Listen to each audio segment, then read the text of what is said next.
पलाश हाँ पलाश, पता नहीं, वो मैं आके चेक करता हूँ ना यार। जय हिंद गाइस, कैसे हैं आप सभी लोग? उम्मीद करता हूँ सभी बहुत ही बढ़िया होंगे। सो गाइस, अपन करंट अफेयर्स को स्टार्ट करते हैं। स्टेट पीएससी के करंट अफेयर्स मैं आपके सामने स्क्रीन जो है वो ओपन कर रहा हूँ। मुझे कंफर्म कर दीजिए कि आपको स्क्रीन दिखाई दे रही है कि नहीं। और जो भी स्टूडेंट्स हमारे करंट अफेयर्स को ज्वाइन करना चाहते हैं, हमारी एप्लीकेशन के थ्रू आप ज्वाइन कर सकते हैं। झांसर अकेडमी फॉर आईएएस हमारी एप्लीकेशन है, जिसको आप इंस्टॉल कर सकते हैं गूगल प्ले स्टोर के थ्रू या ऐप स्टोर के थ्रू भी, या फिर इस पर्टिकुलर वेबसाइट पर जाकर www.jhanseracademyfories.com यहां से भी आप डाउनलोड कर सकते हैं। तो चलिए गाइस, फिर स्टार्ट करते हैं without wasting any particular time. Let's start. So personality जो न्यूज में हम लोग को देखने को मिली है, हमारे ऑनरेबल प्राइम मिनिस्टर ने पार्टिसिपेट किया है। एक बेसिकली प्रमुख स्वामी महाराज शताब्दी महोत्सव हुआ था अहमदाबाद गुजरात में, तो उस फंक्शन का उद्घाटन जो है वो हमारे ऑनरेबल प्राइम मिनिस्टर ने किया। तो देखो, प्रमुख स्वामी महाराज शताब्दी महोत्सव, तो ये फैक्ट ध्यान में रखना है कि ये गुजरात में हुआ है। और ये बर्थ सेनेटरी ईयर है, यानी कि इनके 100 ईयर्स इनकी बर्थ को जो है वो कंप्लीट हो गए हैं, राइट। और मंथ लॉन्ग सेलिब्रेशन जो है वो चलेगा 15 जनवरी 2023 तक। कल से जो है वो सेलिब्रेशन शुरू हो गया है। इसको होस्ट किया है BAPS स्वामी नारायण मंदिर, जो कि हम लोग को शाही बाग अहमदाबाद के अंदर देखने को मिलता है, तो वहां पर ये होस्ट किया गया है। और फिर इसके अलावा अगर हम बात करें, बोचासन वासी अक्षर पुरुषोत्तम संस्था, इसने यही है BAPS, यही संस्था हम लोग को देखने को मिल रही है। तो ये एस्टैब्लिश हुई थी, मतलब इसने 600 एकड़ का बड़ा फेस्टिवल साइट जो है वो एस्टैब्लिश किया है, प्रमुख स्वामी नगर जिसको नाम दिया गया है, जहां पर प्रमुख स्वामी महाराज जी के 100 ईयर्स को सेलिब्रेट जो है वो किया जाएगा। काफी लाखों की संख्या में श्रद्धालु जो है पूरे दुनिया भर से और इंडिया से यहाँ पर आ रहे हैं और एक महीने के फेस्टिवल में ये पार्टिसिपेट करेंगे। और प्रमुख स्वामी महाराज के बारे में हम लोग बात करें तो ये प्रेसिडेंट रह चुके हैं BAPS के, राइट, जिसके बारे में अभी हमने जो है वो चर्चा करी। बोचासन वासी अक्षर पुरुषोत्तम स्वामी नारायण संस्था BAPS, जो हमें देखने को मिलती है, एक ब्रांच हम लोग को देखने को मिलती है स्वामी नारायण संप्रदाय की, राइट, संस्था की। तो ये 5th स्पिरिचुअल सक्सेसर हम लोग को स्वामी नारायण के देखने को मिल रहे हैं। और इनके टेन्योर के दौरान BAPS इमर्ज होकर आया as a global Hindu organisation के तौर पर। तो BAPS आप ध्यान में रखना, एक ग्लोबल हिंदू ऑर्गेनाइजेशन है। और ये महाराज जो है स्वामी महाराज शताब्दी महोत्सव, प्रमुख स्वामी महाराज शताब्दी महोत्सव जो है वो गुजरात के अंदर हमें देखने को मिला है। बस ये छोटा सा फैक्ट आप ध्यान में रखिएगा। फिर इंटरनेशनल अपॉइंटमेंट की बात करें, वर्ल्ड हेल्थ ऑर्गेनाइजेशन ने अपॉइंट किया है जेरेमी फरार को एज अ चीफ साइंटिस्ट के तौर पर। तो ये WHO को ज्वाइन करेंगे एज अ चीफ साइंटिस्ट के तौर पर, और ये रिप्लेस कर रहे हैं सौम्या स्वामीनाथन को। चीफ साइंटिस्ट के तौर पर डॉक्टर फरार जो है साइंस डिवीजन देखेंगे, राइट, इंटरनेशनल लेवल का। और इन्होंने 17 साल जो है वो डायरेक्टर के तौर पर भी काम किया क्लिनिकल रिसर्च इंस्टीट्यूट के अंदर, right, hospital for tropical disease in Vietnam में। इनकी रिसर्च का इंटरेस्ट जो है वो ग्लोबल हेल्थ हम लोग को देखने को मिलता है, जिसका मेन फोकस यही कि उभरती हुई जो इन्फेक्शियस डिजीज जो हम लोग को देखने को मिल रही है, संक्रामक बीमारियां जो उभरती हुई देखने को मिल रही है, इस पर इन्होंने ध्यान दिया। अब WHO से रिलेटेड आपसे फैक्ट्स जो है वो पूछे जा सकते हैं कि वर्ल्ड हेल्थ ऑर्गेनाइजेशन एक स्पेशलाइज्ड एजेंसी है यूनाइटेड नेशन की, जो कि इंटरनेशनल पब्लिक हेल्थ पर फोकस करती है। इसका हेडक्वार्टर अक्सर पूछा जाता है जेनेवा स्विट्जरलैंड में है, और कभी एस्टैब्लिश हुई थी 7 अप्रैल 1948 को। और WHO के करंट प्रेसिडेंट जो है वो डॉक्टर टेड्रोस एधेनोम घेब्रेयेसस, तो ये हमें देखने को मिल रहा है। फिर इसके अलावा मराठी लावणी, तो आपको पता होगा लावणी मराठी में हम लोग को देखने को मिलती है। तो इनकी सिंगर सुलोचन छावन, इनका रिसेंटली निधन हुआ, तो ये चीज आप थोड़ा सा ध्यान में रखिएगा। गायिका सुलोचना चवाहन, राइट, तो ये फैक्ट आप थोड़ा सा ध्यान में रखिएगा।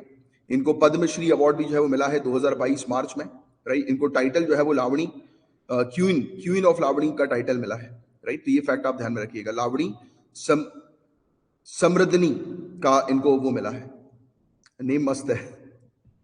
So she was honoured with the Lata Mangeshkar award भी इनको जो है वो प्राप्त हुआ है महाराष्ट्र सरकार के द्वारा।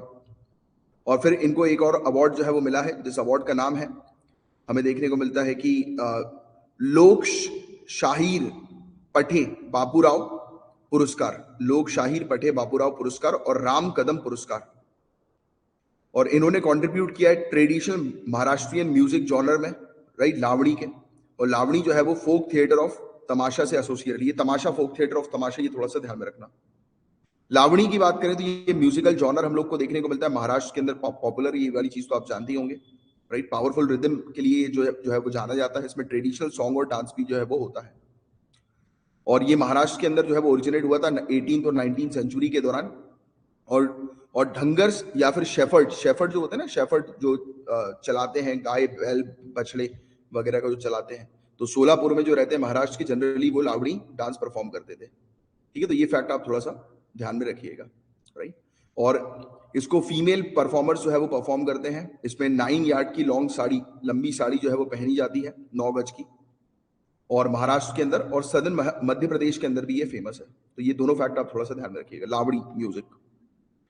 फिर greater Chennai corporation commissioner Gagandeep Singh Bedi, इन्होंने लॉन्च किया है वर्ल्ड बैंक का जेंडर टूल किट। तो जेंडर टूल किट जो है वो लॉन्च किया गया है और एक सेशन कंडक्ट किया गया था वर्ल्ड बैंक के द्वारा और Chennai urban metropolitan transport authority के द्वारा। ये किस चीज के ऊपर आधारित हम लोग को देखने को मिलता है कि enabling gender responsive urban mobility and public spaces के ऊपर ये आधारित है। लिंग उत्तरदायी शहरी गतिशीलता, अर्बन मोबिलिटी और सार्वजनिक स्थानों को सक्षम करना है, इस पर ये आधारित ही हम लोग को देखने को मिल रहा है जेंडर टूल किट। यानी कि जितनी भी प्लेसेस हैं पब्लिक प्लेसेस, वो जेंडर इक्वल रहे। मेन ऑब्जेक्टिव यही हम लोग को देखने को मिलता है कि जेंडर इश्यूज को स्पॉटलाइट पर लेकर आना, मोबिलिटी से रिलेटेड, जैसे कि ट्रैफिक वगैरह, ट्रैवलिंग वगैरह, ट्रांसपोर्टेशन वगैरह।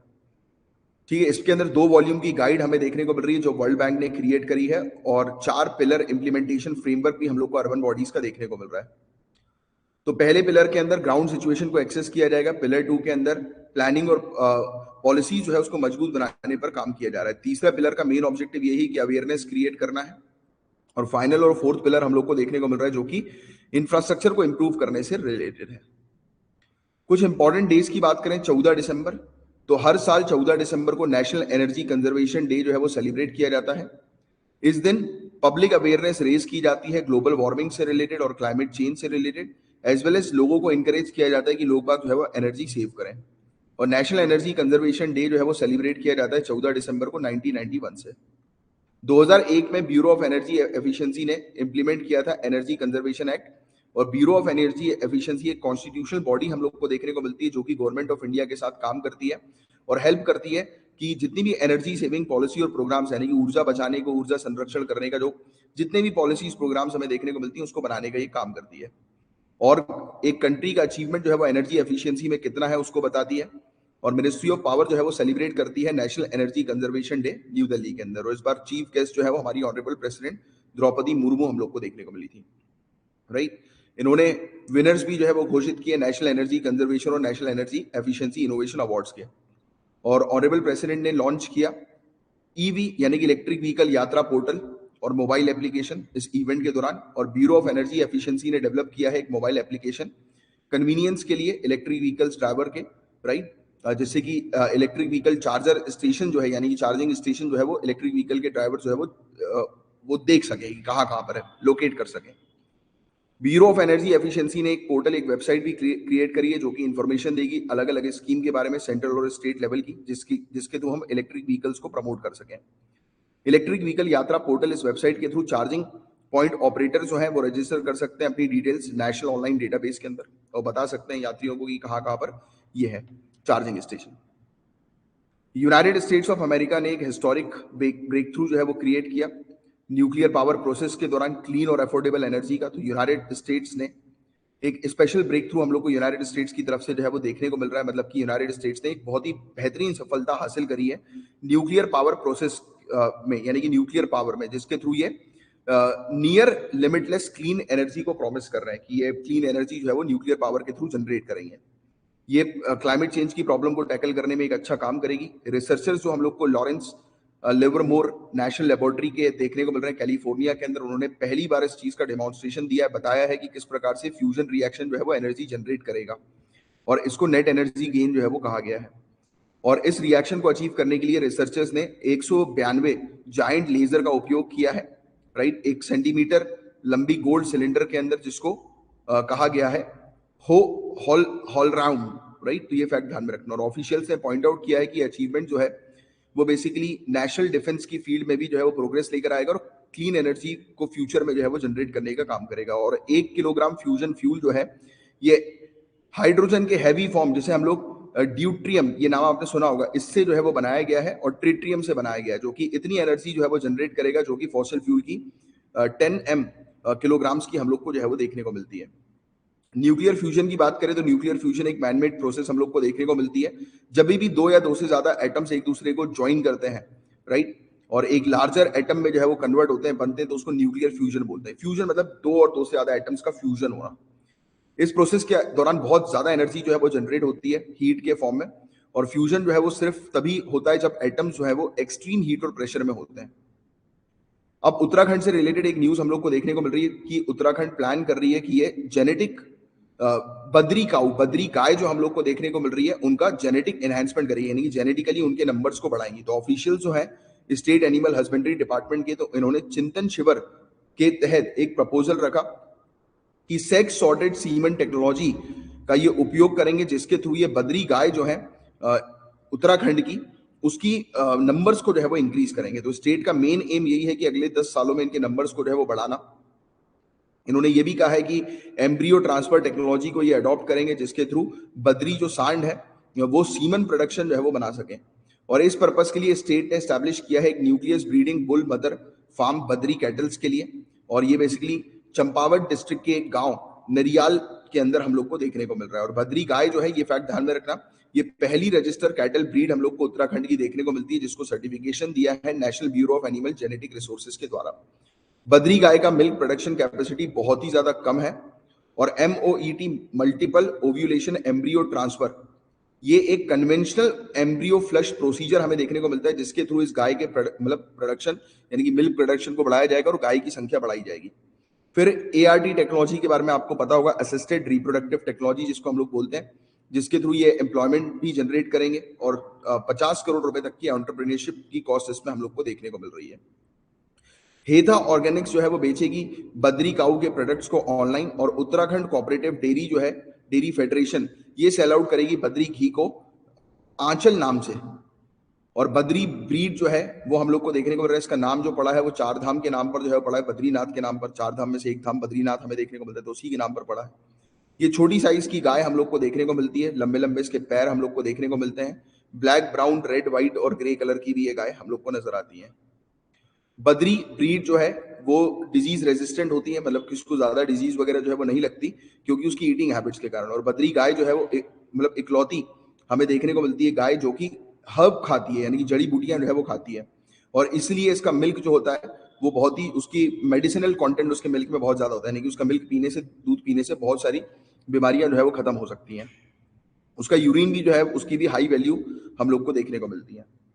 अब इंटरनेशनल न्यूज की बात करें तो सिंगापुर डिक्लेरेशन जो है वो अडॉप्ट किया गया है। सिंगापुर डिक्लेरेशन आप ध्यान में रखना, 17th Asia Pacific regional meeting जो हुई थी इंटरनेशनल लेबर ऑर्गेनाइजेशन की, तो उस दौरान सिंगापुर डिक्लेरेशन को अडॉप्ट किया गया।